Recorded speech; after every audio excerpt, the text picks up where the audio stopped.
On a chilly February night in 1933, a middle-aged woman waited expectantly to meet with her employer at his residence on East 65th Street in New York City. She clutched a scrap of paper with hastily written notes. Finally ushered into his study, the woman brushed aside her nervousness and spoke confidently. They bantered casually for a while, as was their style. Then she turned serious, her dark, luminous eyes holding his gaze. He wanted her to take an assignment, but she had decided she wouldn't accept it unless he allowed her to do it her own way.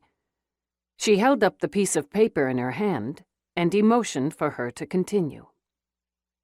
She ticked off the items: a 40-hour work week, a minimum wage, workers' compensation, unemployment compensation, a federal law banning child labor, direct federal aid for unemployment relief, Social Security, a revitalized public employment service, and health insurance.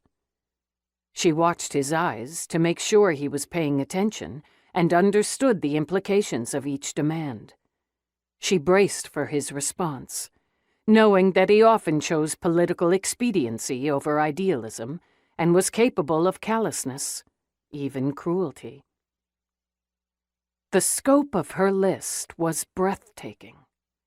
She was proposing a fundamental and radical restructuring of American society, with enactment of historic social welfare and labor laws.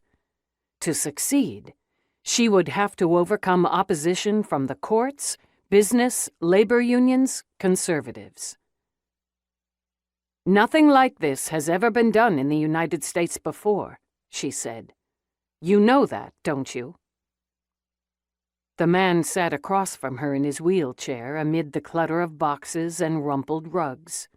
Soon he would head to Washington, D.C., to be sworn in as the 32nd President of the United States. He would inherit the worst economic crisis in the nation's history. An era of rampant speculation had come to an end. The stock market had collapsed, rendering investments valueless. Banks were shutting down, stripping people of their lifetime savings.